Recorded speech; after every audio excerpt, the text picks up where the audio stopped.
All right. So, hey y'all, happy Tuesday. It's your girl RhondaMary, and y'all have not heard from me, and I hadn't even realized like quite a bit of some time. So, welcome back. If you are, one of my subscribers, you've been rocking with me for a while. I definitely want to thank you for that. I appreciate all my subscribers and my supporters. If you are new and this is your first time watching, hey y'all. So, tonight we are going to talk about some different topics that are politically and socially relevant, just some things that are basically going on in the political sphere. Also, for my subscribers, you may realize that my set looks a little different. Thank you so much to my patrons and everyone that has purchased anything, ever supported, sent PayPal donations, Cash App donations. Thank y'all so much. You have been a part of my growth. And so hopefully this looks pretty nice. Hopefully it sounds pretty nice. Some of these things are going to be tweaked a little bit over time. So you may see some things move around. You may see the lighting, tweaked a little bit and things like that. But yeah, I'm really excited. As y'all know, YouTube can be like, navigate in some tricky territory. And so basically, the last couple of months, I just needed a breather. I wanted to go over and focus more on my Instagram content. So that's what I've been doing. If you're not following me on Instagram, please make sure you follow me over there. I have my page Rhonda_Mary and my backup page RhondaMary Vids. I'm also on Twitter at I am RhondaMary. Sorry, these are so many like different versions of RhondaMary. Okay. But y'all know I be getting kicked off and they be putting me in gulags and so yeah, sometimes you got to start back over. But anyway, all right, so hey y'all, hey locked and loaded Latinos, hey King BJ, hey Muhammad L, hey Brandon, hey James West, hey Jupiter. So people are slowly going to start coming in. People will have to get back used to my notifications and stuff like that going out. But yeah, so hey y'all. All right, so tonight I think I pretty much covered everything and I think we're pretty much caught up. One thing I have to do is get used to looking at y'all here on my nice new fancy camera that I'm super excited about, instead of looking at y'all here. But sometimes I'll look here as we discuss stories and as I'm reading like y'all comments and stuff like that. But all right, so tonight let's go ahead and jump right back into it. Thank you, Michael. So going forward, a lot of these Hey Y'all Tuesdays, we're going to have a co-host. Also, not immediately, but eventually we're going to get it to the point where you guys will be able to call in from home and give what your opinions about, what we're talking about, and we can talk and chat and whatever. So tonight I have with me Dev Perkins from Trenchwork Chronicles. He's a podcaster, and I'm gonna go ahead and bring him in and let him give like a little brief description of who he is and what he does. Let's figure out. All right, Dev, what's up? What's going on? How are you? Good. How are you? Not too bad. I heard you said you want me to give like a summary of who I am. Just a brief little description. Some of the people in the chat already know who you are, but just kind of like what you do, what you went to, and stuff like that. Word. Well, like you mentioned already, I'm a podcast host, Trenchwork Chronicles. I've been running for, I haven't really kept count. I think it's 4 years now. I know I'm on like 116 episodes, but that was my footstep in the 2A world, which eventually just branched out into the political realm. So really, I just I call myself an auditor. I try to keep people honest and call out the BS that needs to be called out. But other than that, more importantly, I just started a youth mental health outreach program with my boy Trav. It's focused around the study of complex trauma and CPTSD. And we're really, really excited about that. We're looking at working with the Baltimore Juvenile Detention Center up there, and really just helping to cultivate some great young men that we need in this world. People that can be better than me. That's what's up. That's what's up. I always appreciate our young men that are like out in the communities and getting stuff done. That's so important to support these individuals like Deb that are doing those things. Make sure that we are basically instilling those principles in the next generation, particularly with our young men. We know what type of issues that they face. I don't even want to get into that list of things. But yeah, so keep us up on what you're doing. We definitely want to support in any way that we can. But all right, y'all. So we're going to go ahead and jump into a couple of topics tonight. If y'all want to be, interactive in the chat, I'll definitely be reading off some of your messages and stuff too as well. So first of all, let's get into, because I want to give people a brief reminder and why I think it's so important to give people a brief reminder is something I've noticed in the political space is they like to put things into our psyche, and they'll have us so dedicated and committed to certain topics, and then they just disappear. Nobody cares. Everybody moves on. We're in this fast-paced, world, and it's like a new topic every day. Well, me, I haven't forgotten. And why I think it's important. And this even goes into what we're going to talk about tonight, even with them trying to retract on like some of this COVID stuff, like it's all cool and it's not cool, but I think it's important to hold it standard because it's so like, we don't really hold these politicians responsible to the extent that we should, and they're able to get away with a lot. But I was saying that to say that a year ago, right, there was like BLM was super, just it was everywhere. It was literally everywhere. You couldn't get away from it. Some of the biggest protests, one of the main things that they were talking about were ending no knock warrants that's virtually like disappeared.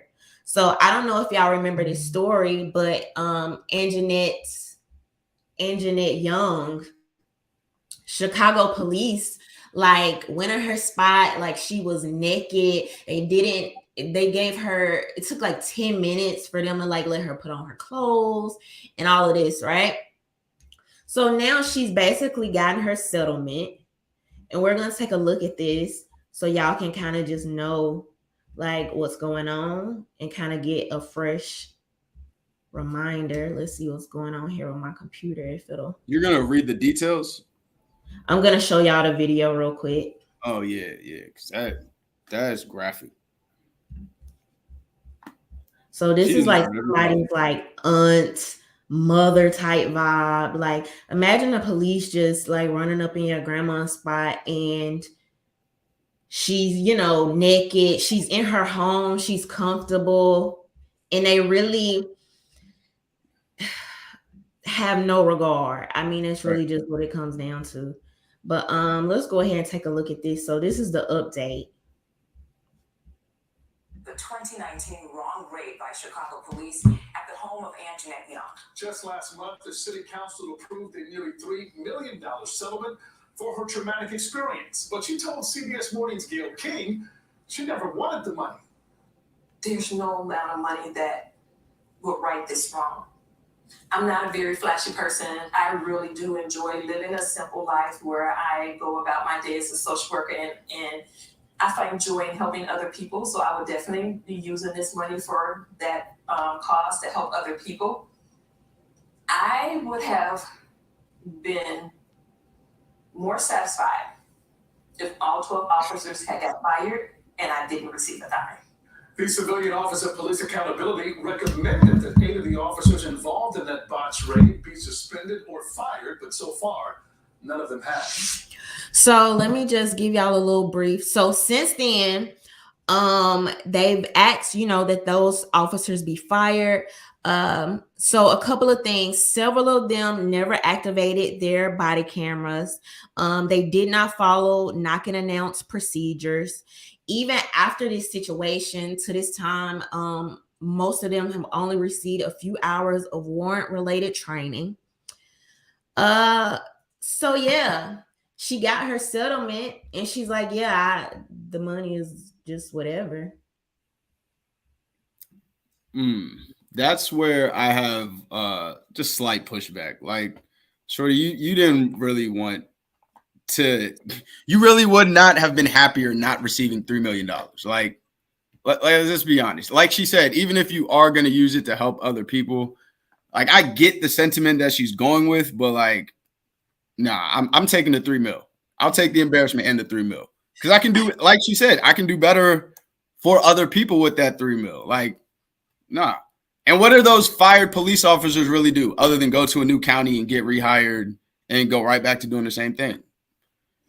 It's like, I don't know, man. Like the whole world and pretty much seeing your goodies. And this is not like this. I don't think this is like I don't think any person, because I was trying to say it's not like some young woman that's trying to be seen and wants attention, but I don't think any person just wants to feel that vulnerable to the world. And I do understand it's like, nah, like the money is not going to replace that. Even how she's talking, you can tell that her spirit, she just seems like just a calm, just kind of like to herself, like inward type person, you know what I mean? And for that to happen, and something that we really need to talk about that we don't discuss enough, and something that I don't really think is talked about on a deeper level with like the whole BLM and all that, is that mayors have a certain level of accountability. Like people want to make it seem like it's just the police, but the police chief is being selected by the mayor or some type of elected official more times than not. Particularly that's what happened in Chicago. You know what I mean? So I think that's a perfect time to talk about these things. Also, a point that people rarely hit on is the fact that this hurts the taxpayers. This hurts the taxpayers like every time. Wasting money. And so particularly when people be like, I'm conservative, I'm a fiscal conservative. And I'm like, if you don't care about how these issues are impacting like everyday citizens, you're not really talking about nothing. I mean, that's just what it is. Like nothing is conservative about steadily these cities having to pay out millions because of bad police misconduct, bad policing. No, I understood the sentiment. I get what you're saying. I agree. The only thing that I still put on the police is the fact that at the end of the act, you have the choice to either do it or not. And me, I feel like if you know something in your soul is wrong, you just don't do it regardless of the consequences. I can't necessarily say I put that on everybody, but like as far as police who are already going into tough situations and are already in, a mindset of, being in a lesser than advantage situation. I'm not doing no knock raids. Like I would look at my police chief dead in the face and be like, I'm not doing that. Like you're asking me to go into somebody's house who doesn't know I'm coming, who you think might have a gun. No, they have the drop on you essentially. I have yet to hear anybody give a good reason for why no knock raids are even done. Even so I was thinking about this, right? Because it could be a situation like, even in a situation where they have a hostage, you don't run in on anybody. You try to assess the situation and keep, people that are not like involved with this as protected and as safe as possible. And so particularly when these people running up in apartments, you going in there shooting through the walls and all this other crazy stuff. And it's like, nah, like y'all got to get the same accountability as a citizen would. And by no means is am I trying to say, oh, it's just so easy, like it's just the easiest job to do. But like, you really running in here for drugs. And I don't even know if most people knew this. And I couldn't find a lot of information on the guy that they was looking for, but I do know that they were going in there because the guy had an illegal gun. So I'm assuming this person was like a felon or whatever. Probably. We don't know, was this like a red flag type situation? So that's a problem of its own. And I think, like you said, fiscal conservatives have to understand, like, yo, like you said, you're wasting tax dollars money or taxpayers' money. And also, I don't think we even touched on it, but the fact that they ran into the wrong house. Like, if you're looking for somebody, you get to the point where you're about to knock down the door and you don't know if you have the right house. It's the same thing that happened in Breonna Taylor's situation. How is this a continuous issue if these are the people that are supposed to be the professionals? And then for the anti-gunners, let's say she was an armed person and shot at the police that were coming in the wrong house. She gets shot and killed. Are those the same police that you still only want to have the guns? That literally just happened to a guy. He was sitting on his couch, and I can't remember his name. He was sitting on his couch. The officers came in, laying, like sleeping on his couch. The officers, I can't even remember if they knocked. I think they just rammed in the door. He starts shooting. So, of course, they start shooting back. Turns out they weren't even at the right house. Like, how devastating that must be. And like, me as a Second Amendment advocate, as somebody that talks about, making our lives safer and like tips and, just things that we could do. How do you protect yourself from that? Like how? It's no level of preparation for one person that lives alone, and you have 5 to 10 officers coming in your home looking for some freaking drugs. Right. If they are looking for illegal guns, well, I would be trying to use them now. At this point, you rushing on me. And then also, it's a lot of privilege for the, because I've had this conversation with some people and it'll be like, oh, well, they not. Do y'all know that there are people in neighborhoods that literally will use that? Like, they will literally come to your door and be like, police, and the whole time it's a setup. Yep. You know what I'm saying? So even that, like, it just has to be a better way, man. And I hate that the conversation stops as soon as the mainstream media, is done talking about it, done using Black people, done using our emotions. They want to move on to something else. Now they want to talk about Ukraine or the immigrants or whatever the case may be. And not saying that these discussions don't deserve attention as well, but it's just a lot of like playing that be going on. Yeah. It's it's the same, for lack of a better word, psyop that they've been running for years. Entertainment is now controlling how the culture thinks, and it's getting worse by the day. Just like you said, the Ukraine situation, that don't got nothing to do with us. Biden's about to send some people over there, send our troops over there. That is the only reason it has something to do with us now. Other than that, it don't got nothing to do with us. Meanwhile, go ahead. What were you about to say? I posted on Twitter the other day. I was like, y'all need to tell me some companies, like some industrial companies that I can invest in during this time. Because some brewing, and if Nancy Pelosi can do what she do, Congress can do what they do. They invest in stock. You know what I mean? They be ahead of the game in anything, Raytheon,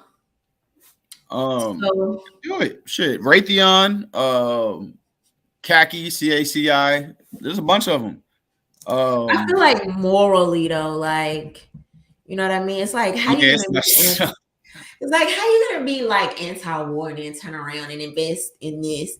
Because even a couple of years ago, I was looking at, eventually they're already doing it, they're already testing it, but it's definitely going to be more prevalent going forward in the next couple of years. But these policing robots and the drones. Yeah. Have you seen 1984 or read the book? Mm-hmm. For that to come out at that time and me watching it now was like, I see that how it's exaggerated, but we're definitely headed in that direction of a very China-like society in America. We're going to be a mix of China and Australia. And I don't think people understand. Like, look around you. What's happening? Eventually, if you don't do something to stop it, it's going to land in your lap. And I've been saying it for like last month. Like, the American experience was tight while it lasted. Yeah, I think we're writing the end of the story right now. So what would you say to people that say like you exaggerating when you say that? Because they say, oh, now everything's China, now everybody's Nazis, right? Like, how you comparing, mask to this or that? China had the power to get a patch taken off of a pilot's pilot jacket in a movie because it was like a Chinese freedom emblem or something like that. Like, they said that they were going to boycott the movie if the producers didn't change that. Like, I feel like I remember that. Yeah, China's also buying up all of the farmland. Like, we see and it's no offense to the Chinese people are here, but we see how they conquer. They conquer through currency. What is America? A corporation for sale. They're buying up America. They supply most of our shit. We're in debt to them. Eventually, they're going to call that debt. And America's getting softer and softer as a nation to us. Like, y'all got a whole time to run over here. They over there, they're doing man training for their little boys. Like, yeah, we ain't with all this soft stuff. Y'all need to take these little boy pop bands off our TVs. Have you heard about how they do social media over there? How it's limited and it's limited by age, and like at the age, basically like social media closes at, I think it's like 10 p.m. But like you have to be a certain age to even use it, and you have a certain like limited amount of hours you can spend on it. So obviously they get it. Yeah, that's just way too much like control for me. No, that's what I understand. But what I'm saying is they understand that it's a problem. We're ignoring the problem. Correct. I'm not saying that their solution is correct, but I'm saying they're acknowledging that it's a problem. We're sitting over here just worried about validating feelings and making everybody feel involved and loved. And it's like, nah. We're going to talk about that tonight because this whole like gender thing, or actually, I mean, we could just go ahead and go into it now. So, Florida introduced this. Don't say gay, though. Uriah, for the super chat. Thank you so much. Uriah, that's my homie. Shout out to Uriah. All right. So, House committee in Florida passes Don't Say Gay bill. All right, so a Florida House committee on Thursday passed a bill seeking to ban discussions of sexuality and gender identity in school classrooms, which LGBTQ plus advocates say will effectively erase LGBTQ history, culture, and students. The Parental Rights and Education Bill, also known as the Don't Say Gay bill, passed Thursday in the House of Education and Employment Committee, largely along party lines. This bill is about defending the most awesome responsibility a person can have, being a parent. Florida State Representative Joe Harding, who first introduced the bill, said Thursday that job can only be given to you by above. Harding's bill, along with his companion bill introduced Tuesday by Florida State Senator Dennis Baxley, will block teachers in Florida from talking about LGBTQ topics that are not age appropriate or developmentally appropriate for students. According to the bill, parents may take legal action against their child's school district and be awarded damages if they believe any of its policies infringe on their fundamental right to make decisions regarding the upbringing and control of their children. That one's tricky. Because of the atmosphere in today's society and culture, I'd have to lean towards agreeing with that. Only, and like I said, the only thing is to me that I don't like. I'd love to teach the real history of it, like the real history of it, the real facts about what's going on in that community with the depression rates, with the suicide rates, with the addiction rates, with in the trans world, how many people are switching back to their original gender after becoming an adult? We don't nearly talk about enough. We don't nearly talk about enough. And my thing is, I really like this is the tagline for the DC Project, which is a women's Second Amendment organization, educate, not legislate, right?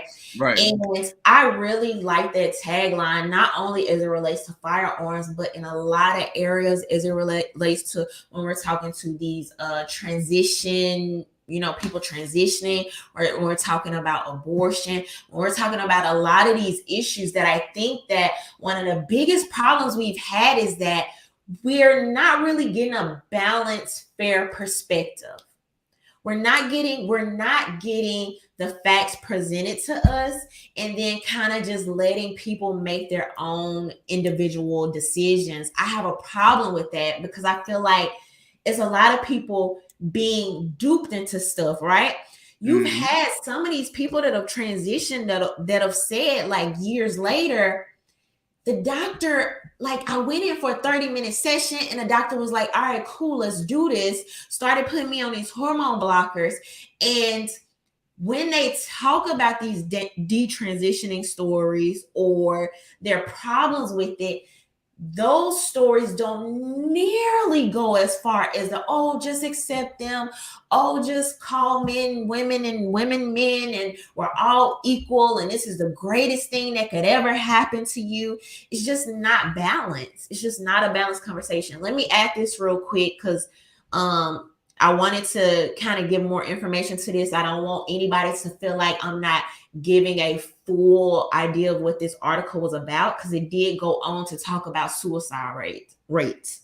It says among middle and high school LGBTQ students, 19% who reported never learning about LGBTQ issues or people in school attempted suicide in the last year, compared to 16% of students who received LGBTQ related lessons.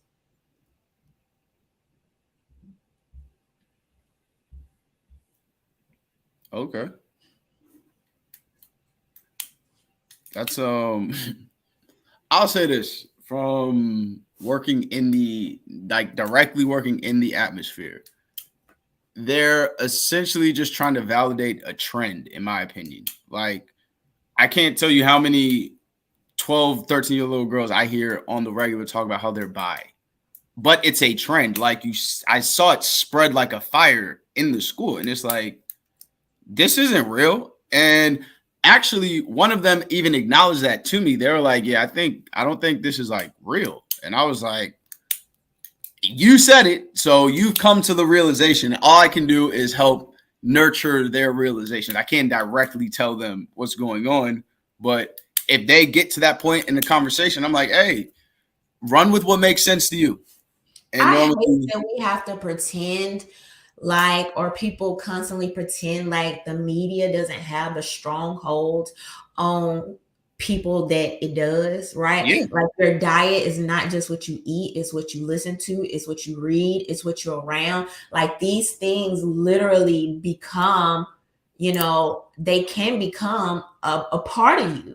Right. That's why we know there's even been torturing techniques of them making people, like, listen to things over and over to implant it into their psyche. If you tell people something long enough, and I've seen how certain messaging firsthand, how certain messaging in music and music videos and television shows makes people more open to certain things, more curious about certain things. I remember when that song, I Kissed a Girl, and I liked it. Right. I've seen this from my experience. You know what I mean? All the girls was like kissing girls or talking about kissing girls. And Like it was a at that trend. point, it was like a thing. I remember when around a time where like BET and MTV were showing, now it was a thing in all the hip hop videos to have girls like kissing and stuff like that. And it was like, it was just becoming a thing. You know what I mean? And I saw how it was impacting people around me. And when I really knew, and I tell this story a lot, and you've been rocking with me for a while, you probably heard me say this multiple times, but when I had somebody literally tell me they were thinking about trying Molly because it popped the Molly I'm sweating, woo, song came out, and they seriously told me like they were thinking about doing it because of a freaking song. And I was sitting there like, I mean,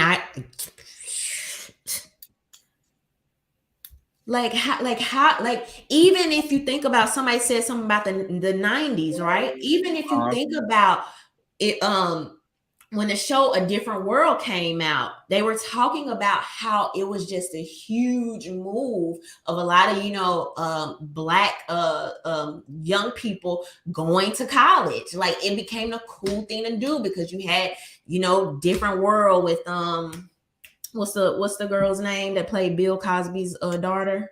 I forgot, but I know exactly which one you're talking about. The ones with the dreads. Yeah. Yeah, I know which one you're talking about. I always forget her name, and she's my favorite one. Whether Elite Selly Toys said in the 90s and 2000s it was trendy to be a gangster. In 2022, it's trendy to be gay. He's right.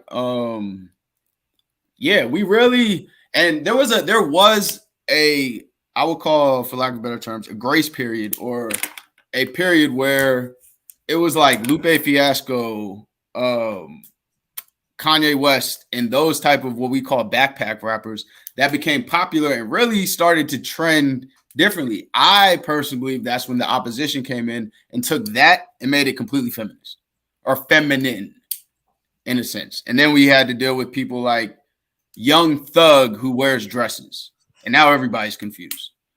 You know what I'm saying? Like it's a bunch of confusion. We're living in Babylon. I do think that you legit have people that deal with issues of identity. I think you have people that legitimately deal with gender dysphoria. You have people that have homosexual desires. We know that's a thing.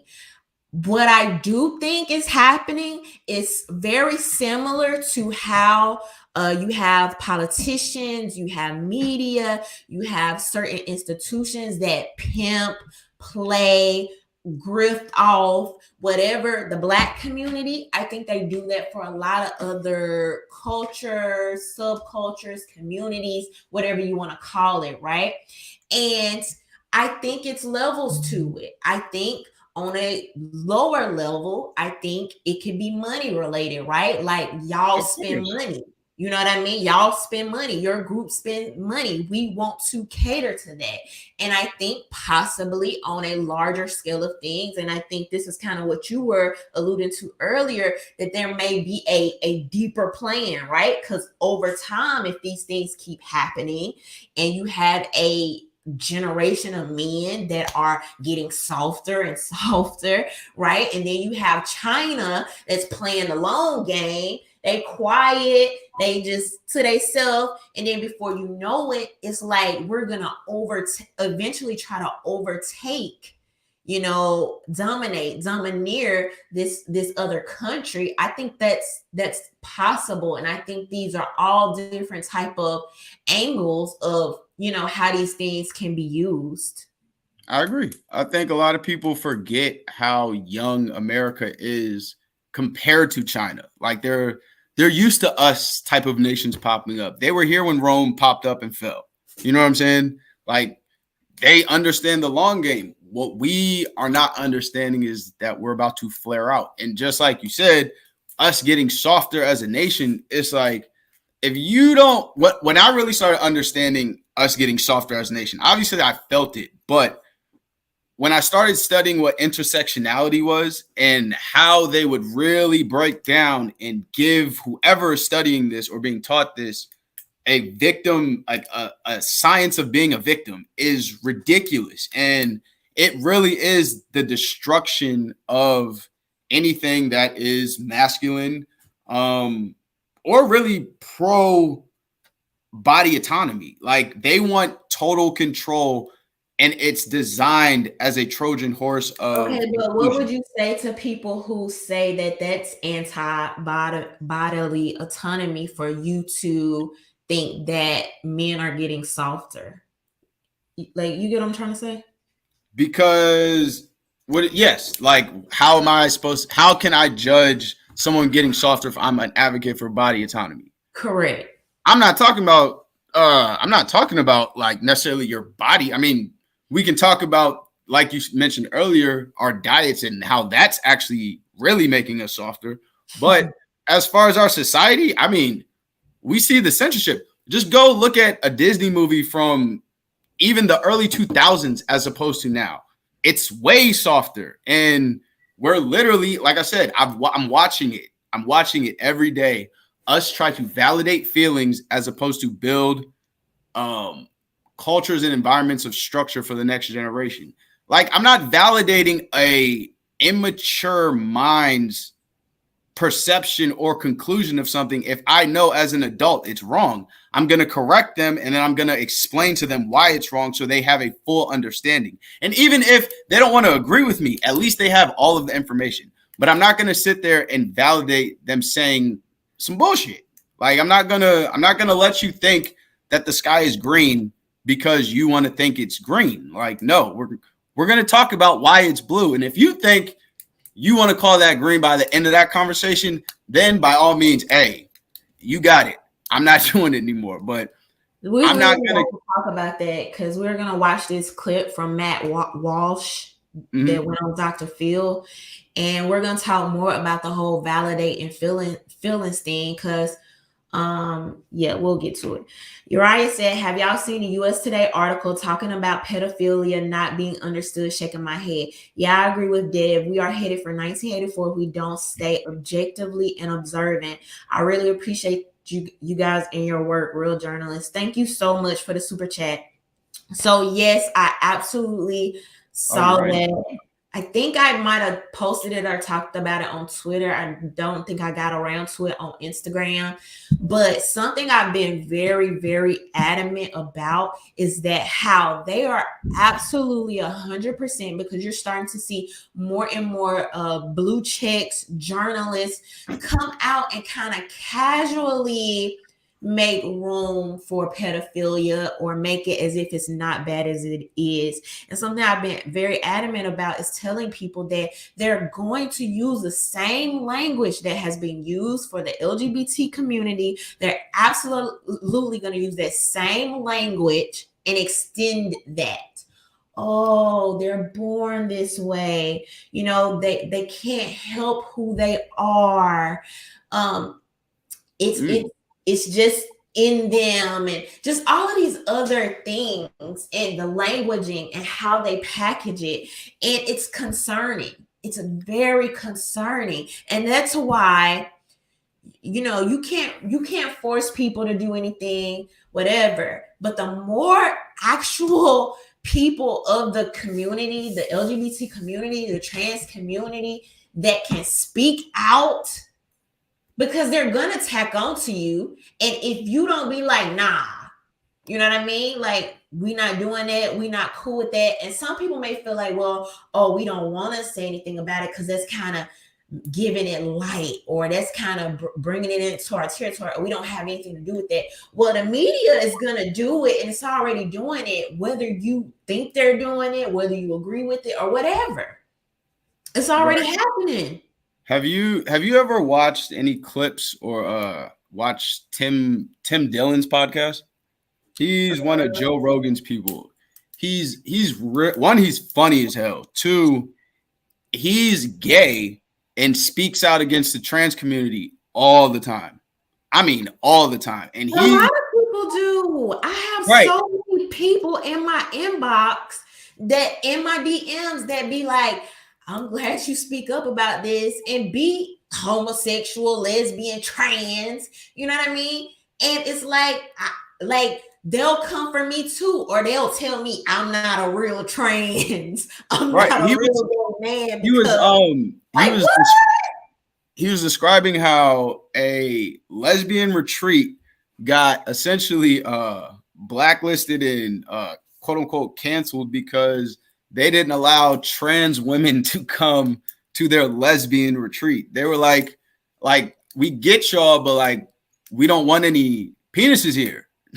And the trans people were so like intrusive and demanding that they took that as offensive and wanted to run with it. Like it's again, we're living in an intersectional Babylon right now. Like it's insane. But if you've been knowing American history, you've been seeing it go on. Like, you remember NAMBLA, the North American Man and Boy Love Association.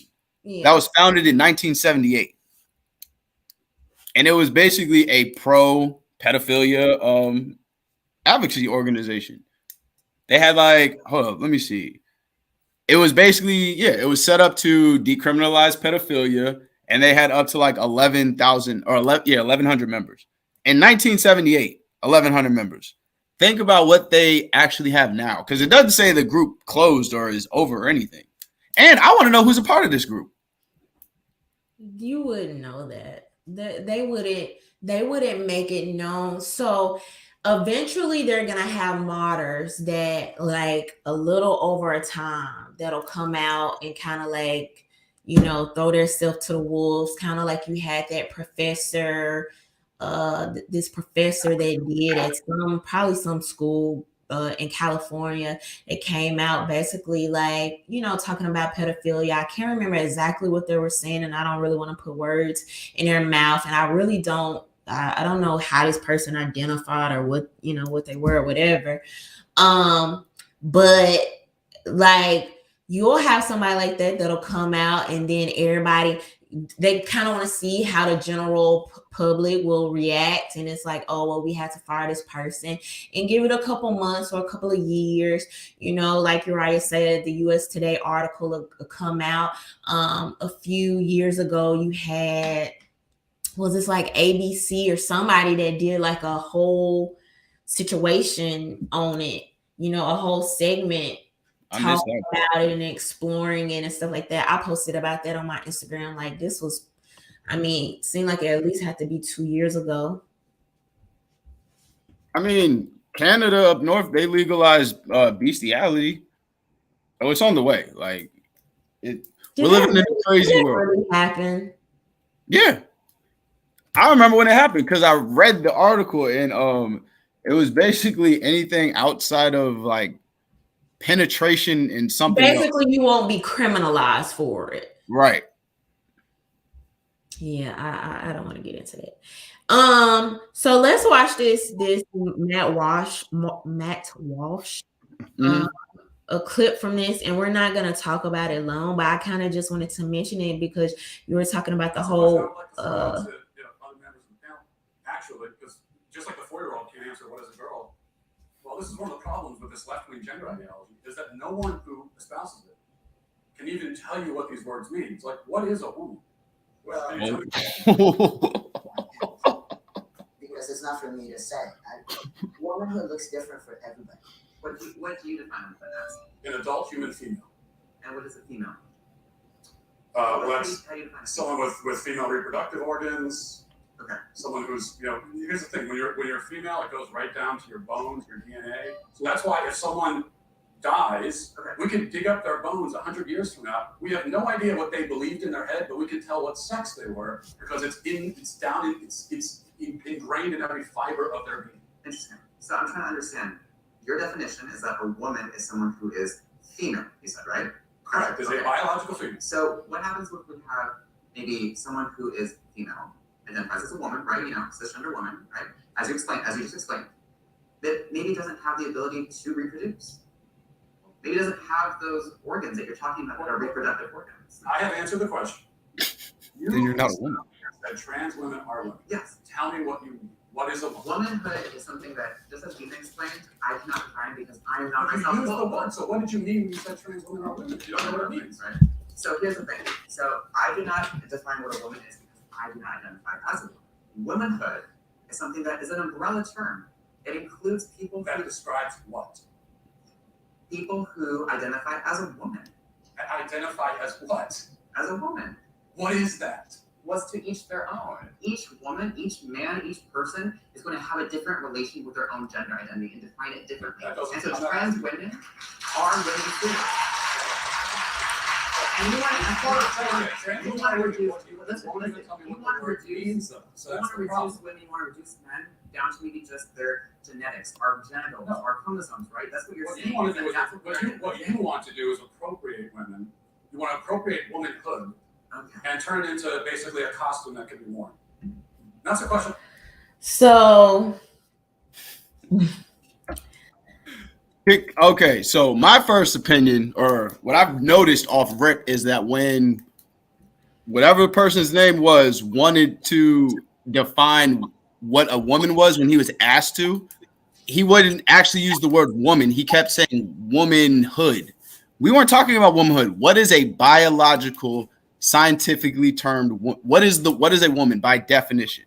And that's where his essentially his argument crumbled, is that he's trying to find womanhood, which is something like a subculture, and correct me if I'm wrong because you are a woman, that y'all can define. Like, y'all can define womanhood, but a woman, like the definition of what a woman is, that's an objective truth that you can't get away from, because biologically we're never going to be the same. I think womanhood has everything to do with like actually being a woman.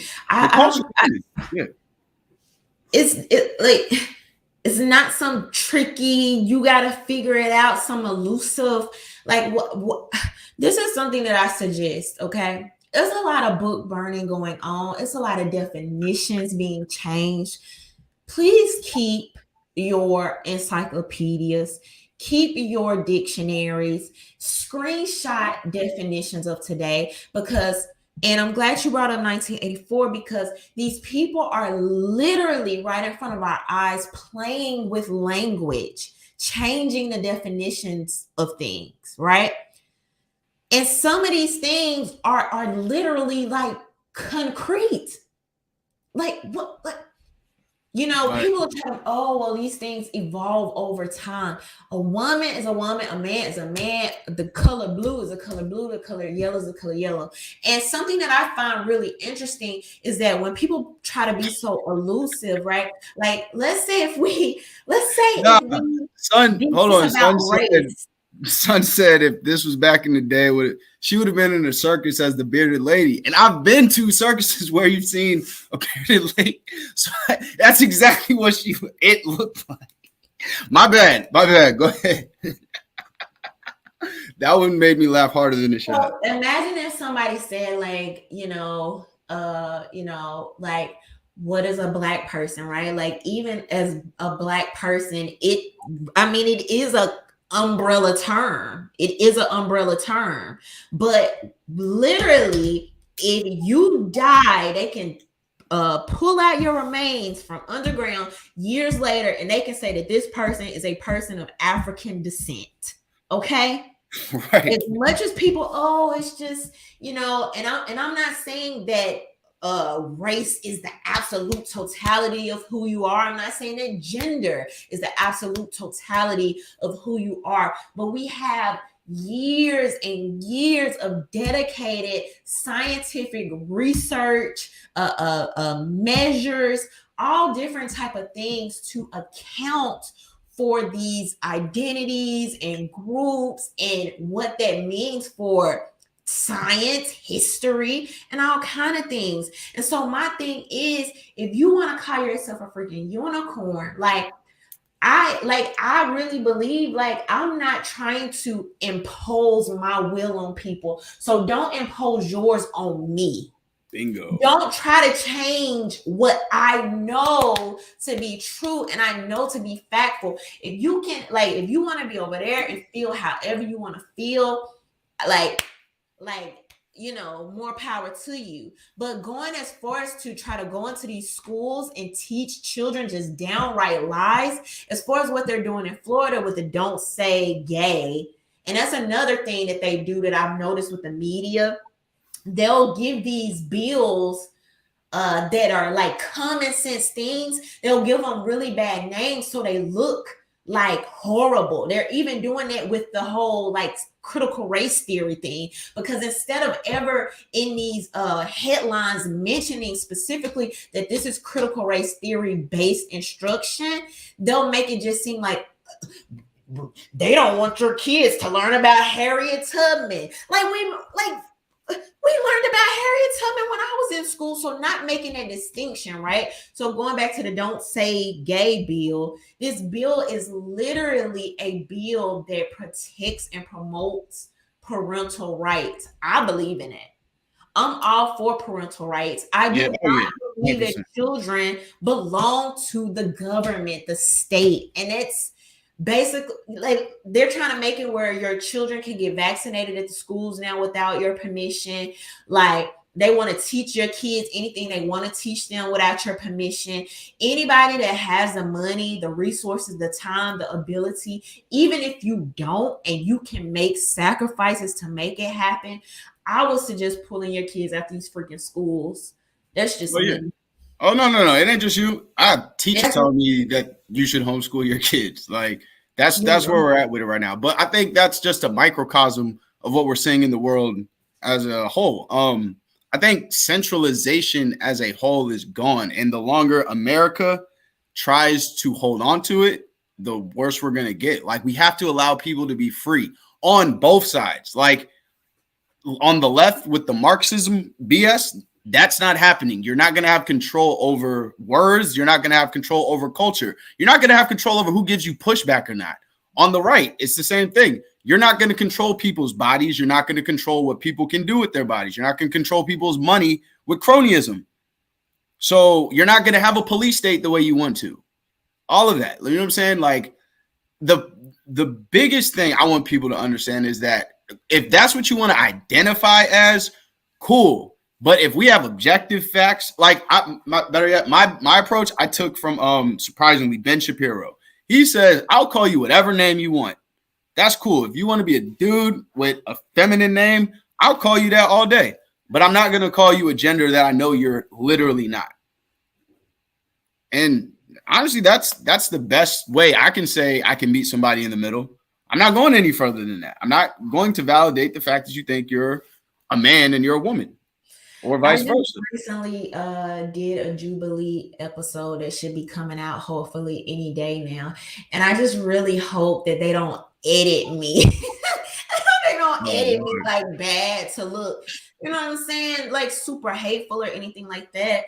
But my position is like, be a freaking decent human being. Be like generally like nice to people. You know what I mean? But if it's any point where anybody think they're gonna bully me into doing anything, like you have to believe this, you have to say this, you have to think I'm this. I don't have to do any of that. And I wouldn't try to make you do any of that for me. So I feel like I'm pretty fair and balanced. You know what I mean? Right. And I do think that parents absolutely deserve to have more control over their children's education. And for somebody to think otherwise is actually a little weird. Like, why you want so much access to other people's children? And I'm not even saying that even just as it relates to like on an LGBT type history time. I'm saying that just in relates to like whatever. Like, why do you believe inside of yourself that you, the government or whatever, should have a certain amount of access to children? Where do the parents that birth them, that are putting a roof over their head, like where do these people come in? It's like we've completely removed or attempted to remove home life, right? Like community culture, like kind of like the localization of the family unit and spreading that out to the government. And it's really kind of creepy when you think about it on a deeper level. It's creepy to me because, again, being a history nerd, it's seeing what has happened in the past start to happen in real time, like in your life. And the worst part is the fact that you can scream at the top of your lungs and the majority of people still aren't going to be listening to you, right? But no, I 100% agree. Again, I've become somewhat of a student of Judge Joe Brown, like very recently. And what he always explains is that this all started a long time ago, but really started, I guess, escalating and getting more pushed to the forefront as a agenda in the 60s movement, right around the time when we started to see the trend of the nuclear family being destroyed. So if we can just look back in history, which is really hard now because everything's about the future, modern, Elon Musk and his brain chips, everything's going forward. But at some point, we have to look back and understand where they actually messed up as a society and how we don't reproduce or repeat those same mistakes. Like, if we don't, a lot of these problems are just unchecked issues that never got actually dealt with. Like, conservatives will say that they're like the 94 crime bill and the war on crime claim that they were addressing crime, yet we are the nation with the most people in prison right now. So did we address crime, or did we just go ahead? Oh, or did we just create a prison industry, which I think we did? So this is the crazier part for me. Particularly, right, when it comes to Black people. As someone who has personally worked with Black students, one of the first things, I had a meeting with the public school, and one of the first things that this guy told me completely unprompted was, our students cannot read. Literally, with the boys, the reading levels are so ridiculous and so concerning, right? You will have people who constantly say things like, the schools don't teach our children anything, worth knowing. They don't teach them skills about taxes and how to start a business and how to do that. Yet, anytime the media gives y'all marching orders and tell you to feel a way about something, that's what you go feel a way about. But when it actually comes to implementing and getting into these schools and talking about the things that you pretend that you care about, I just don't see it happening. And I've worked with students, I've worked with mothers, I've worked with single mothers, and ain't no mom that ever sat across from me and said, the biggest concern I have with my son right now, Rhonda, is I need him to learn more LGBT history. It's never happened. And I'm not saying that my experience is the totality of everybody's experiences, but this has not been an immediate concern. And I want to be clear, learning history, because I do not think that people should be omitted from history, right? We know that there are several people, names are not coming to my mind right now, but there are several people that have made a lane for themselves, done great things in history. And I do not think that those people should be omitted just because of their sexuality. If those people did something of value, that's historically relevant, absolutely talk about that. But when you literally have people talking about, we want to talk about gender fluidity with your freaking 7-year-old, we want to talk about to your 5-year-old about masturbation, and don't think that I'm like being extra right now, or I'm just, no, this is literally happening. This is literally happening in some of these school districts. Like, this is real. Like, I'm not just saying this just to hear myself talk. So I remember in Fairfax County in 2016, 15, they had a school board meeting about teaching 5-year-olds, giving 5-year-olds a transgender bathroom with a penguin logo on it. And that's how I remember it, because I remember them saying the penguin, and it took me a minute. I was like, oh, I get it. But they were discussing how that's when they wanted to implement sex ed and start teaching kids the proper terms for people so that they weren't misgendering adults or their friends. I'm sitting here like, this kid can't put the square block in the square hole, but you want to validate the fact that he thinks he's a little girl. Never mind the fact that he's growing up in a house full of women. Never mind the fact that all of his teachers are women. Never mind the fact that basically the only thing he's going to get celebrated for is him acting feminine, or if he acts like a boy in any of these environments, he's going to get demonized or punished for it. Never mind all of that. He knows at 5, 6, 7 years old that he wants to be a girl. That is the lunacy that we are running with today. And I say it all the time. We're in a society, even with adults and like the dating scene and how we see ourselves, a lot of people are trying to make points and base foundations off of exceptions, and it's leaving them in a space of like delusion. And until people can accept reality as a whole, we're gonna drift off into destruction, in my opinion. I feel like we're literally in The Walking Dead right now.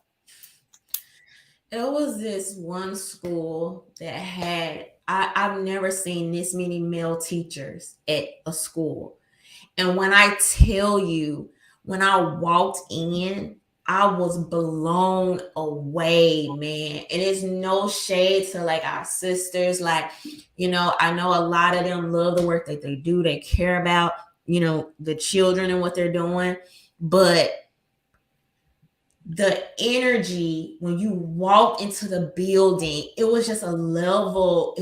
It was something I never felt before. It was a level of pride and esteem that those students had that I just not experienced that before. And you could tell that the male energy and the male presence was so important to the atmosphere and the culture. And when I say that those kids were like on the straight and narrow, and it wasn't like stuffy, it wasn't like military, it was just like a certain level of pride that the students had and wanting to feel like those male teachers were proud of them.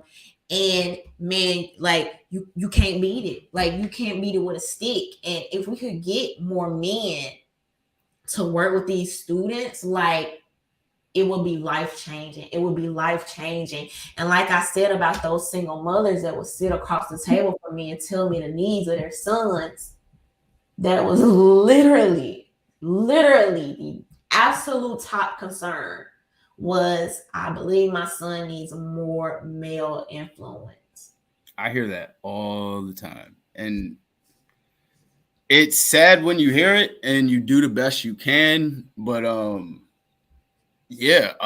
unless, and this is where it's men's responsibility to take control and start to lead and actually start reverse engineering against this machine that is literally attacking us. Like, I've had Councilman Dr. Mark Baker on my show, and in the same week I had Judge Joe Brown on my show, who both identify politically different sides.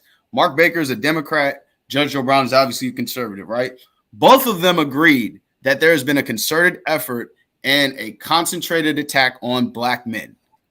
And if you think about the nuance of it, it makes sense. We embody in America, we embody a sense of the comeback story, like 100%. One of my favorite people to follow is the Wall Street Trapper, because this man literally went from being in jail. I love his story. And now he's literally teaching people and creating wealth for Black people abroad and here in his own community. Like, these are the type of conservatives we really need to start talking about. Go ahead, my bad. I've asked guys this question like so many times, is that how do we get them to not, because unfortunately, even me, right? but people love a like underdog, like I changed my life story. It's just something in us, right? We love to see the overcomers. It's all type of movies about it. We love to just see the underdog and a come up. But how do we persuade the young men to skip that phase of getting in trouble, going into jail? Like, how do we redirect and it's just up the whole time? We have to guide and structure the aggression that comes with little boys. When they're 5, 6-year-olds, they're literally like the little rams just butting heads on top of a hill. There's nothing malicious. That's just what they do. If you don't at least control that in a sense to where they understand that they can get hurt in that setting at their age and of understanding, if you don't establish that with that, that's when it starts blossoming into now we're hitting everybody in the classroom. And now it's just uncontrolled, chaos because I never was taught how to control myself. Another thing when it comes to boys, and I understand that a lot of women, it's just not in y'all to do it. And it's really, again, it's males' responsibilities. We have to have some sort of resilience against these little boys, masculine, just untamed energy. And if you don't know how to guide it and direct it correctly, it's going to blow up in your face, whether you're just pushing back too hard. Like I have one kid, this boy will snap and he's done. It's cold face. He's not moving. When he gets into that mood, I don't try to keep pushing back on him. I let him sit where he is until I can see that he's softened up to hear what I'm going to say to him. And it's not like I'm not giving him any cut cards. I'm not giving him any filters. I'm giving him the same information. It's just a matter of understanding when is the actual good time, the precise time to go in with that. And we have to understand that a lot of this isn't personal. I tell one of my male coworkers all the time that we have to understand that most of these young boys grew up without mothers. Like just understanding the facts that 70% of Black males don't have fathers, right? Understanding that fact is just like, bro, we are going to be that role or be that figure to them for however long we have them in our care or possession. You know what I mean? And when we have that time, we can't necessarily we can't really take it for granted. Like a lot of my older boys now, I'll tell them like, yo, if we go into a break and they're out, I'll tell them like, look, if you want to do and I'll tell them like straight up, if you want to do any boy shit, any man shit, call me. Your mom already has my number. Hit me. We can do something. And I tell them that because I want them to have that outlet, because they express to me how, they are literally at 10, 12, 13 years old, the males in their households. And you can see how it weighs on them. And you can see that they need something, some kind of outlet, or it's going to bottle up. It's going to create resentment towards their mothers and their families. And now we have this whole generation of men. Gender war too. Yes. Yeah, it's crazy that Go ahead about the gender war, because that's big right now. So one thing that I really like from Judge Joe Brown that he talks about how important it is to get young boys to learn to control their emotions and not to like, I don't know a better way to say this, not to like feminize their emotions, but knowing when to check it. It's a quote that says something about like a weak man is a dangerous man or something like that, right? Or I don't know the quote. Sorry, but my point being that a good man still needs to know how to be a dangerous man. Like a good man still needs to know how to protect when a time comes. And so you can't go like messing around with those areas of manhood, right? You can't go around messing with, tweaking, insulting, injuring those areas, because he may need to tap into that at some point. You may need that at some point. You know what I mean? It doesn't make you good or better to be like not able to tap into that. Yeah, I mean, at some point, every boy, in some instance, you're going to be a protector. The best way that I've noticed is some sort of physicality. Martial arts, I think people who do martial arts at a very young age really turn into the most model citizens that we can really find. You know what I'm saying? Like the ones that are a harmless man isn't a good man. A good man keeps his violence under control. I agree with that. That was the quote, or kind of like similar to basically what I was trying to say. Right. Yeah. I agree with that. Just like you don't see boxers on the news, you know what I'm saying, knocking people out everywhere they go.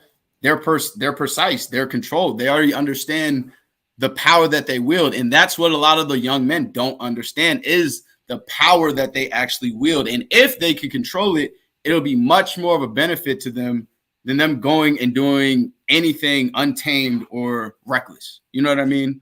Like I said all the time, if somebody would have taught me about vending machines while I was selling drugs, I would have been the king of vending machines right now, because it's literally the exact same hustle. You go pick up some packs, you drop them off on the corner, you pick up your bread, you go on about your business. It's literally the same thing. And if somebody would have told me that, I would have been on it. You know what I mean? That's the type of things. We have to give them alternatives. Yes, I've said so many times, like it's so many of these young boys that got the principles down. Like they want to make the money, they want to like do these great things, but for whatever reason, they may not have like the knowledge, they may not have the support, the resources, or whatever the case may be. But if you have kind of like the principles and the grind, that can be honed into something else. And it comes right back to us talking about Wall Street Trapper. Longtime son said, this is why fathers wrestling with their son is important. They learn strength and restraint. Let me ask y'all this. Does every guy have that moment where they like book up to their dad? Like, is that like a thing? Is that like a common, like he's kind of coming into himself? Yeah. From personal experience, well, I didn't have a dad, but yeah, my uncles, I definitely got to a point where I was like, yeah, I actually beat up one of my uncles. But my grandfather, he was the one that I would not try. Like he was it. I tell people all the time, he was a mix of Frank Lucas and Forrest Gump, and he had hands. Like he was not the one to mess with. But I think that was kind of like the last generation. But yeah, because you're coming into your own, and either you're gonna do that in the streets and fight other people, or it's gonna happen at home. It's one of the two. But yeah, it happens with coaches. You see it on the football field all the time. All the time. You see coaches get into it with their players like that. But normally it leads to success. We do not recommend. What'd you say? I said, don't be out here beating up y'all uncles. We don't recommend that.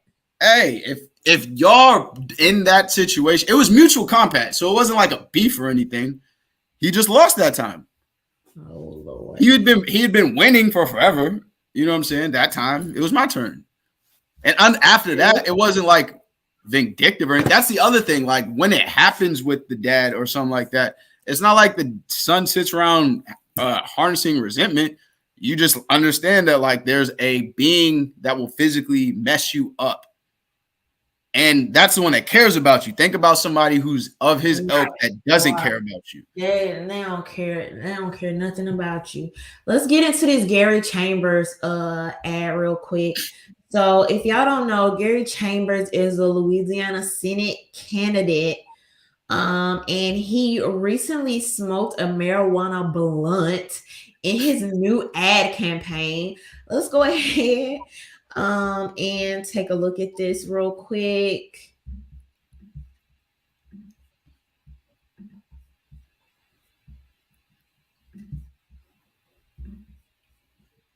Every 37 seconds, someone is arrested for possession of marijuana.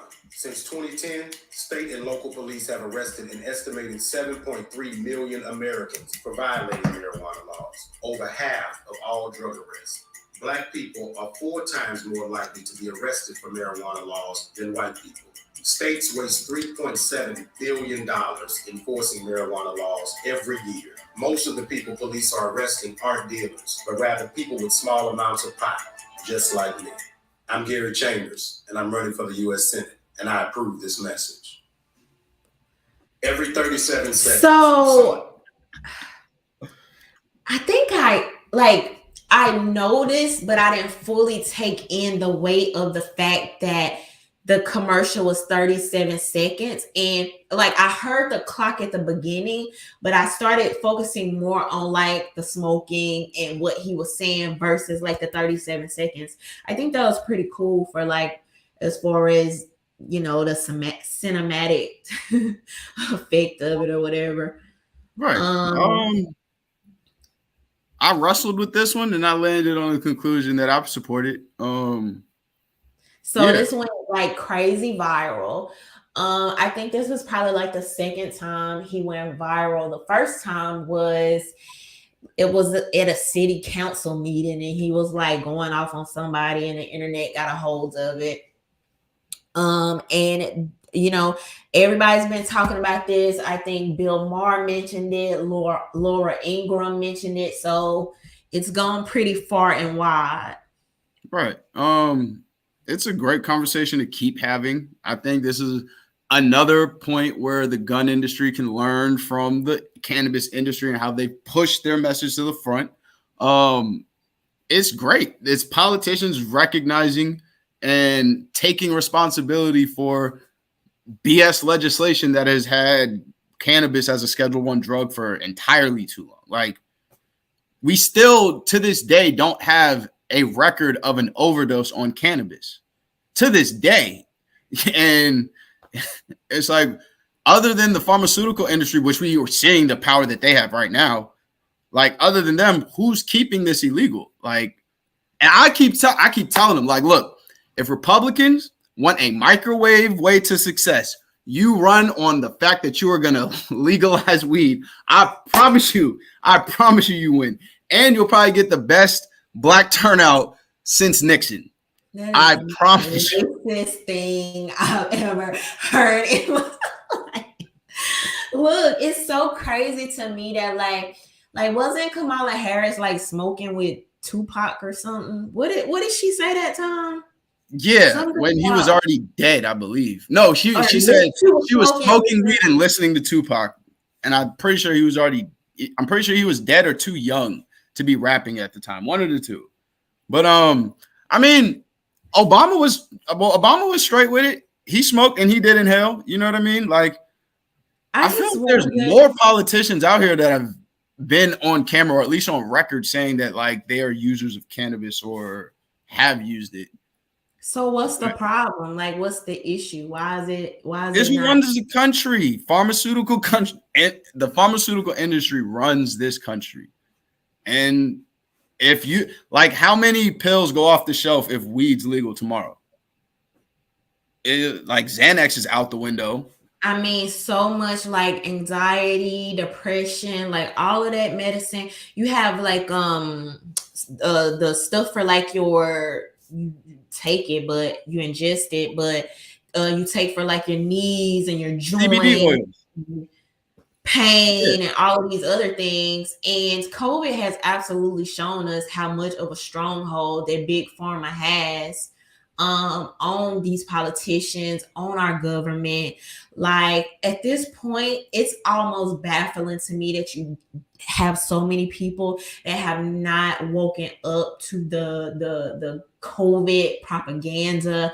Okay. And this is not to be offensive to anybody that has lost their lives because of the failures of our government, because that's what it was. Yep. If you have family members that died supposedly due to COVID, it was really because of the failures, the lies, the propaganda from our government. And that's something that we should all be about. So I'm on your side. Like, don't be mad at me. And I'm sorry, I'm switching the subject a little bit. It just makes me upset every time I think about how much people have like how you a bootlegger for Big Pharma, particularly people that got the nerve to call themselves progressive, be here talking about some eat the rich, talking about how they anti-corporation and all these other things, tax the rich, and then you go be on Big Pharma nuts. Like, what is it? Nah. Like,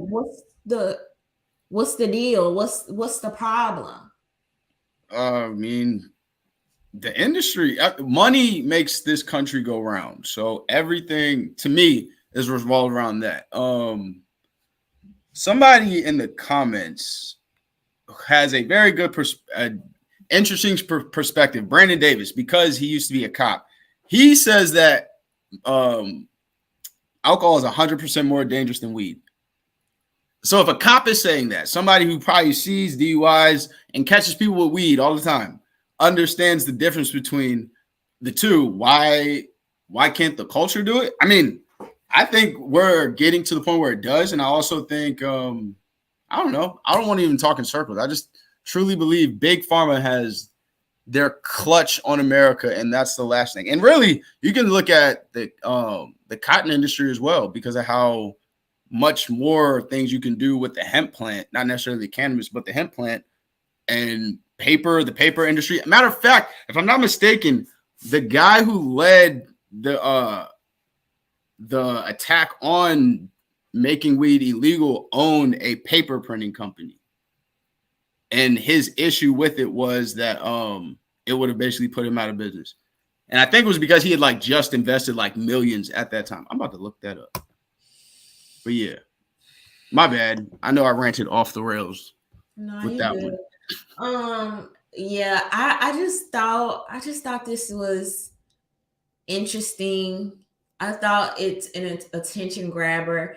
I think that it has some merit. I think that if he wins the seat in the Senate, he can definitely write, sponsor, co-sponsor, legislation to decriminalize marijuana federally. And I definitely think that would be a step in the right direction. My take or my opinion as far as drugs and the drug war has always been that, if you are in your home, it comes back to bodily autonomy for me. If you are in your home and you are doing this drug this is where people have a problem, but you cannot agree with something personally. You cannot agree with it morally and still respect other people's freedom to do so. And so I think that's where the issue lies for me. So like I was saying, if somebody is in their home, if they're at a party, whatever the case may be, and they partake and there is no crime committed, okay, nothing is stolen, no one is injured, nobody else's property or person is affected.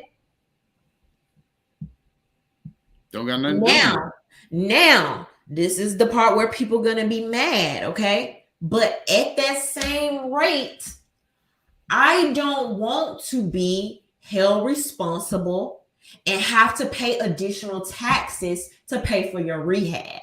Like, that's where the line is drawn for me. If you make that personal decision, keep it real personal. You know what I mean? That doesn't have anything to do with me. Now, unfortunately, you have some people who, for example, when it comes to the opioid crisis, you have doctors that are very much so responsible for the deaths and the addictions of a lot of these people. And I absolutely think that the medical systems and Big Pharma need to be held responsible and liable. And they shouldn't be protected in that regard. So if your doctor ends up prescribing you opioids and you're struggling with it, you have an addiction for whatever reason, you feel like I don't really know if informed consent would count there, because most people kind of know somewhat what's going on with opioids. But I definitely think that there's something that big pharma should be taken to task for. But like, don't make it a tax liability on me because of whatever reason. I agree. I think you can see a parallel with that as far as how people use food as a drug sometimes as well. How many fat people do we know that have insulin shots that are getting paid for by Medicaid? Like, this is absolutely addicted to sugar. I've recent like no, I until you got cut it. You have to cut it. I had to accept it. And honestly, if you follow my Instagram, like y'all already know, like I'm pretty, like I work out. I love to work out. Like I'm in the gym probably 5 times a week or more. And I enjoy it. I was gonna say I enjoy eating healthy. I won't put enjoy there. I'll say I eat healthy like a good amount of the time, and still like that sugar, man. That sugar has a hold on me. Like I them feel chocolate chip cookies. Sours for me. If you give me sour gummies, sour Mike and Ike's, I'm a sucker for that right there. But now I feel you. I mean, everybody has their vice, but like you said, you understand that, so you're in the gym. You understand that if you're gonna slack here, you have to pick it up somewhere else. Like there's balance there. There's not a lot of balance in American diets. You know what I mean? We eat for leisure and pleasure too much. Like, yeah, it's cool. Make it taste well, make it look pretty. But like, is everything that you're actually eating supposed to be even if it's edible, are you actually supposed to intake that? You know what I mean? Right. Like, and people's just lack of movement. Like, we don't see kids outside no more. Now we have more generations of fat kids. Let these little kids go outside. Take what the screens, send them outside. And if you have to go outside with them, you go outside with them. You know, we see that in every other culture that comes here. Like, you go to any like real mixing bowl city, particularly like where I'm from, like Northern Virginia, right? You see other cultures, whole families on walks. And I mean long walks too. We don't really see that with us. You know what I mean? And we're not seeing it with newer generations coming up either. Everybody wants to be in the house by themselves. We're humans. We're supposed to be, you know, around other people and doing healthy things. That's what we're supposed to do.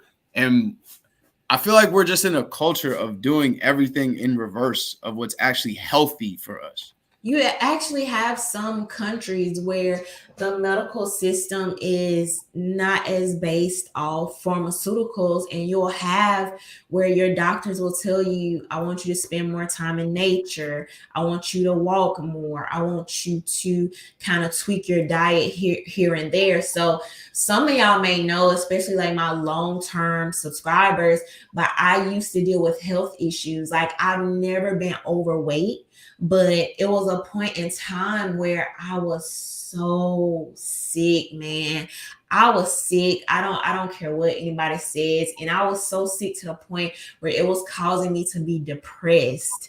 And so I started going to all these different doctors, trying to figure out what was going on with me. Finally ended up going to the gastric doctor, and all these different doctors, nobody never told me to change my diet.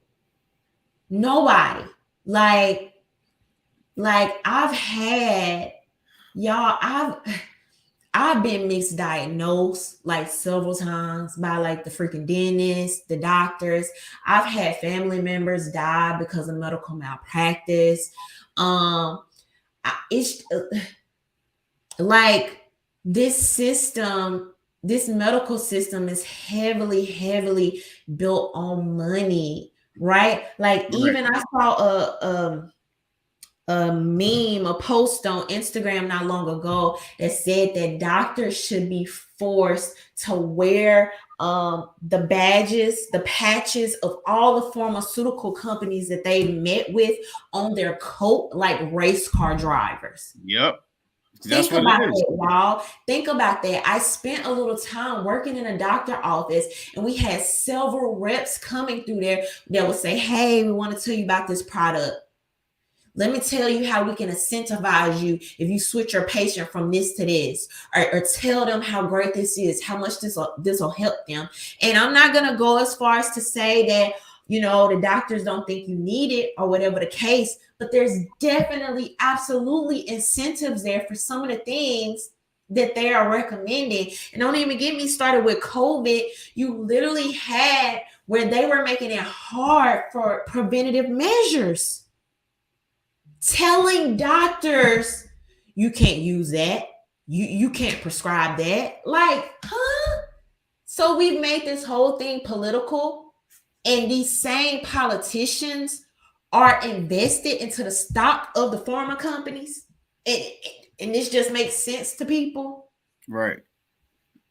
But when I say that I'm the problem, I'm the enemy, but I'm literally telling people, I want you to be healthy. I want you to be safe. I want you to live a long time. We have a huge problem with Black men leaving this life early.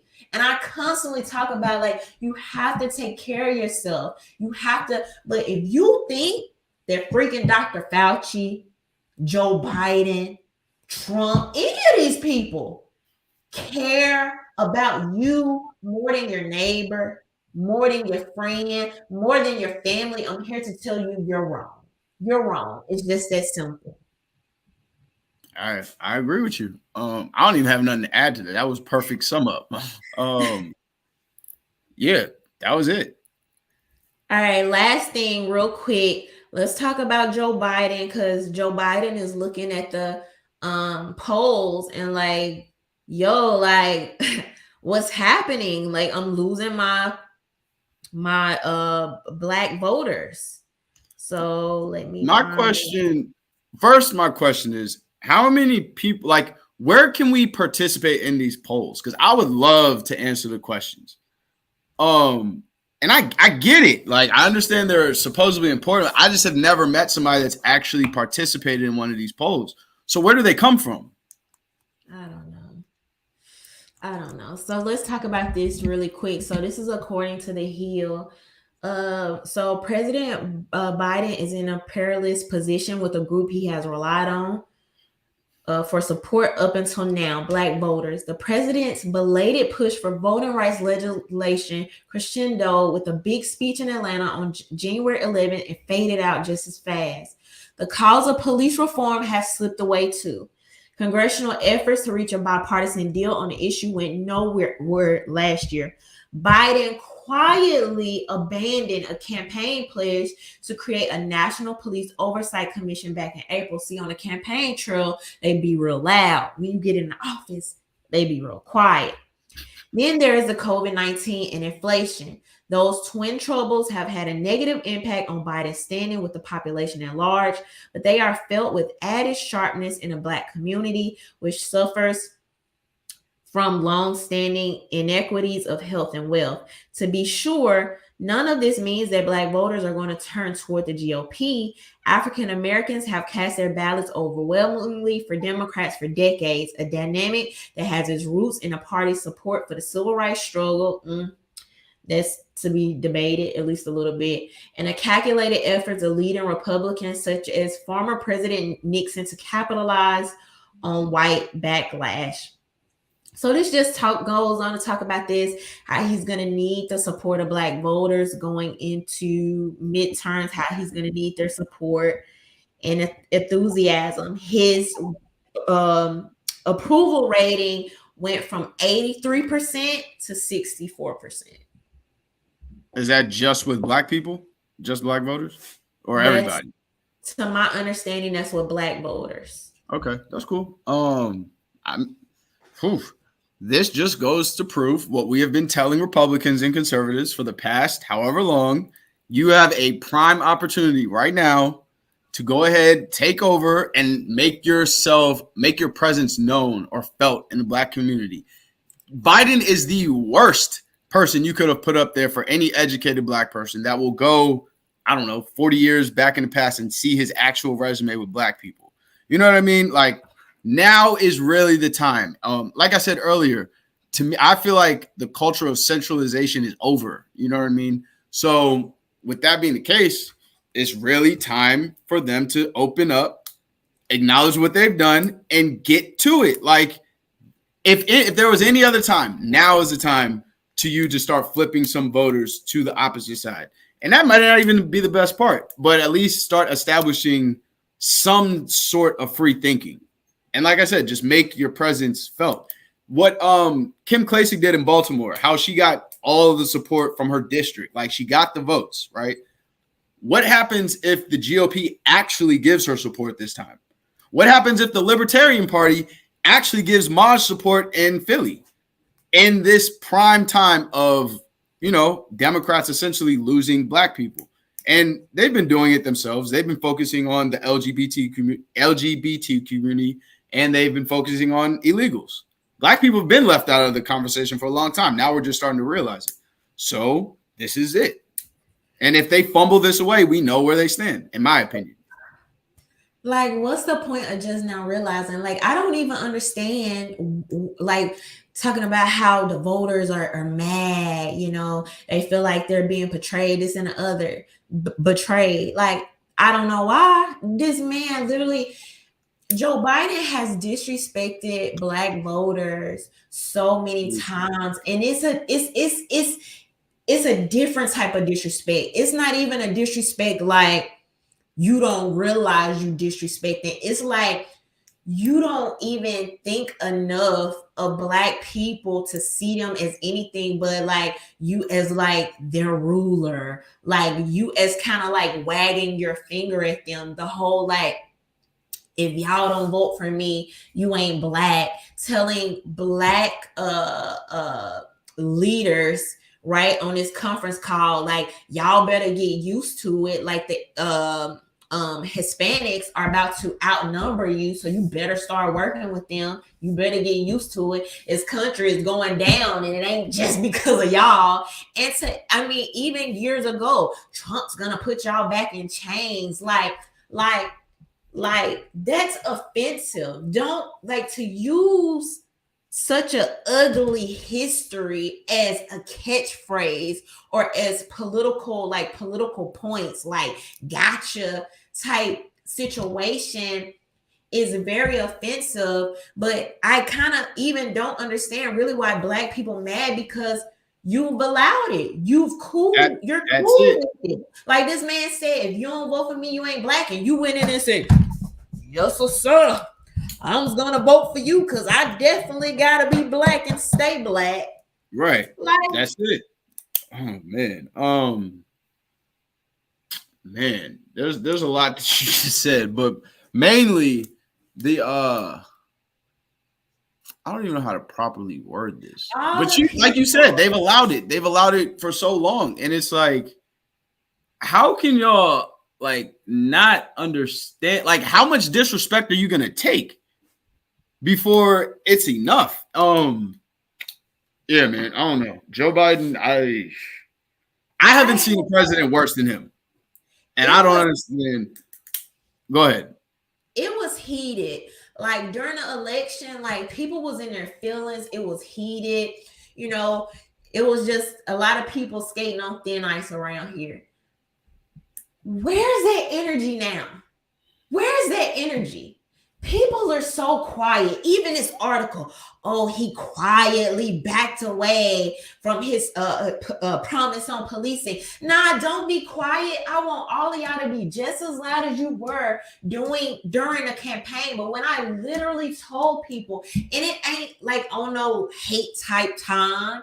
It's not because, you know, I want to make people feel bad. It's because I get tired of seeing people get played, and somebody should tell you the truth. I actually think highly of you. I think you deserve the truth. So that's what I seek to do. That's what I try to do. But for some reason, that's offensive. And when I told people during the election, I said that all that stuff that they're talking about right now, not only are they not going to do it, but they're not even going to talk about it. Right. Because that's Joe what they think about you. And to be honest, like, let's address it. To be honest, if people not even requiring anything of you, why give them something? Let's just be real. Let's just be real. You don't have a standard. They got it in the bag. Why would I? It's an abusive relationship.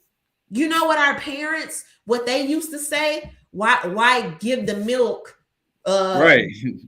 when you can get the cow for free? Right. It's the same thing. It's the same thing. It's the same concept. And for some reason, during election time, that's offensive. And when I try to like be like, look, like here's the record. This is what's happening. They're literally quietly backing away from things.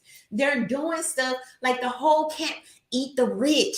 Jeff Bezos got to pay his fair wage. And now you are little creators like me, $600, you checking for us. But when I say, here's the record, this is what's happening on real time, this is what's happening on paper, it looks like I'm picking at people. But now I can't let you forget. We got to let the record show. Right. I think Joe Biden just embodies exactly what Democrats have always done, is get too comfortable around black people and start to tell us, like we've been saying this whole conversation, tell us what to be mad about. I remember I put out the tweet when January 6th was the day of January 6th. And I was like, black people, do not let these white liberals get you riled up about some stuff. It has nothing to do with us. Count how many black people were in that crowd. What are you mad about? You don't got nothing to do with that over there. But that's what happens. That's what's been happening. And until, I guess, what Matalis X said, like some of these old civil rights leaders got to step out the way. And it's true, because they're the ones that are still compromising with Democrats and being gatekeepers to who's going to get the black stamp next. And that's like how I literally feel, and kind of what I was alluding to earlier, whether it's critical race theory, whether it's gender and sexuality, like they're always giving our identity to us. Like it's like we're puppets. Talk about BLM now. Talk about critical race theory now. Like half of these people, I don't even think they actually have read anything on critical race theory. Every time when I ask people, what is the actual curriculum? What are they going to actually be teaching? You have a few people they'll recommend different books to me and stuff like that. I'll have that happen, but let you post something about, Florida says they're thinking about dismantling, critical race theories being taught in the school. Then it's like everybody got something to say. And my question is, does that mean we're going to keep teaching history in the fashion that we have been? Or are we going to start opening up to what real black history is and essentially fix what critical race theory is a response to, is you not acknowledging black people as a whole in this country? That's why I keep saying Republicans eventually are going to have to, if they really want to course correct and fix this, they have to acknowledge their history along with this country's history, and then course correct from the root issue. The root issue is the fact that there's been a watering down on both sides of black history. And until we as a community stop letting other people tell us what to be mad about, it's just going to keep going in circles. This was happening in the 60s when the young communist movement leached onto the civil rights movement. The same thing with the feminist movement, leaching onto the black, the civil rights movement. It's just what happens. And we have to be better at who we allow to help us. That's another thing too. I just hate seeing us being used. I just hate seeing people being used in general. And why my cheap plug entertainers are not leaders, but even beyond that, right? People really think that these people that you watching inside of the TV, they're your friend, they're your these people have lobbyists, they have donors, they're looking for their next opportunity, whether that's, Simone, her name isn't coming to me, right? But not the athlete. What's the one with the shortcut? I think her name is Simone. That was on Joe Biden's administration, right? But when it's convenient for her to go on CNN and say that I don't think we'll ever in my lifetime will ever see another old white male president. And then as soon as the opportunity presents itself, you in fact jump on board for a old white male president. And that's just one example of these people changing narratives to fit their career path at the moment. Right. Like and the leaders of BLM buying that mansion. They care about their career. I'm sorry, they may be your friend in your head, but they care about their career more than you. And I hate to be the one to tell you, I ain't trying to break up a friendship, a virtual friendship, right? But to think that these people that are beholden to the military industrial complex, the pharmacies, the whatever, the prison industrial complex, whatever it may be, the freaking Rothschilds, the Bill Gates, the Rockefellers, right? Whoever they have to answer to think that you trump those people, I mean, it's just a little ridiculous, especially when we look at the history of them constantly putting these corporations ahead of us. That happened with COVID, the lockdowns. They called you non-essential. Why the Walton family, the Bill Gates family, the Bezos family got to be essential and triple their wealth, while you've had people like us lose careers, lose small businesses, lose homes. Now look at inflation. Right. Everybody's mad about inflation. Everybody's mad about gas prices. I don't know why. I was one of the people to be very critical about Trump. And I even said within those last few months of his administration, you giving people money is not going to make them like you. It's not going to make them like you. They're still and it didn't. Same horrible. They don't like you. So this pandering that you're trying to do is going to set us up. I literally said he is setting us up for Biden to just make it explode. And that's what we now have happening. You have empty shells. You have chicken wings. They want to charge you $3 per chicken wing. Okay, the gas prices are going up. Everything's going up. But I hope the $1,200 checks were worth it. And I know that some people needed it at the time, right? And I don't want to discredit that. However, we allowed ourselves to be put in that position to need the government even more. They created the problem and then handed us the solution, almost like peasants. Like, oh, like I'm so great. I did this for you. I gave you $1,200 when you really needed it. So I don't even know. Like, what do you think the solution is? Like, is this a matter of us having to have a collective message and agenda to use their tools against them? Because that's the only way I see this working now, is we have to start using TikTok like you have, you know what I'm saying? Like I have, like other people have.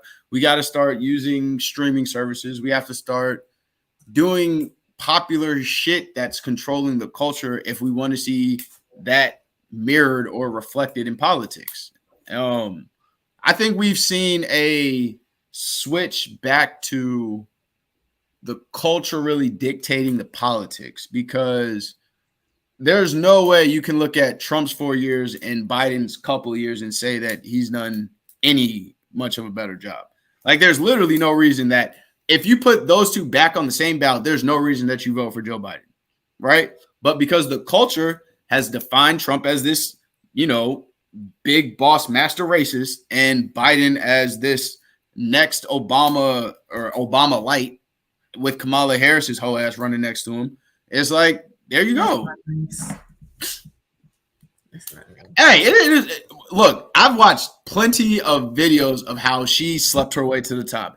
It is what it is. They do it in every other industry. She just did it in hers too. But overall, what'd you say?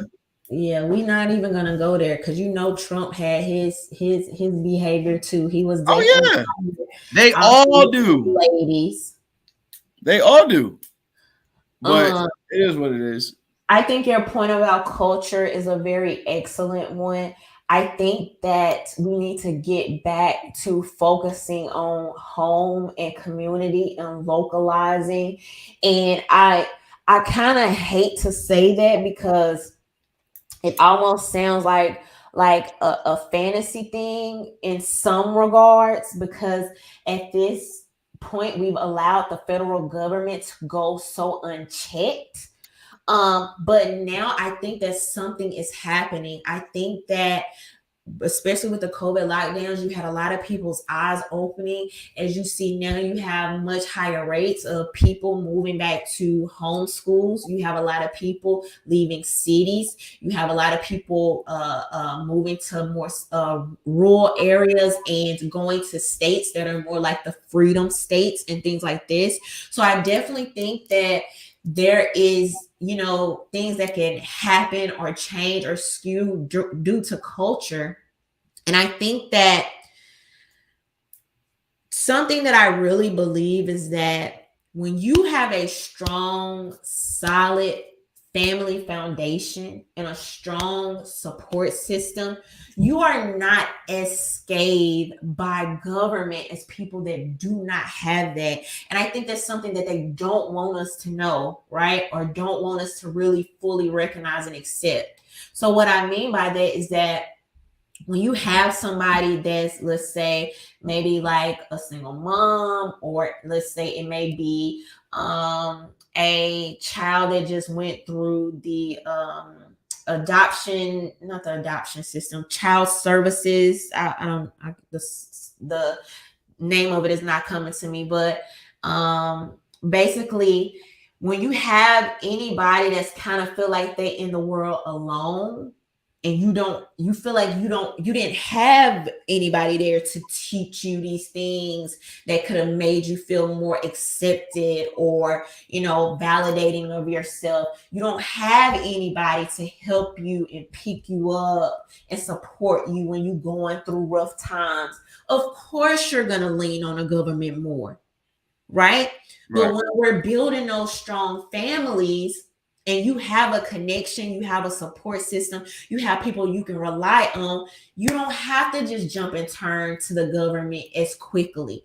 I never needed government nor the TV to validate me. I never needed that. When I grew up, I had parents that were very loving, very validating.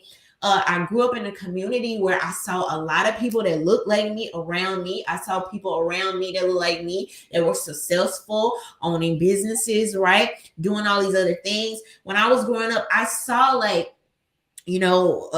black doctors and dentists and lawyers and all of these other things. And, my story is not everybody's story, and it may be a little insulated in some regards, but that allowed me to not need these outside forces to do those things for me, because I was able to find it in my community, right? And it wasn't till I got older that it was people on the TV telling me, you need people to feel this way about you. You need people that you never met in your life to say these good things about you, to honor you, to validate you, to represent you. And it's like, that was weird for me, because it's like, I didn't feel I needed that.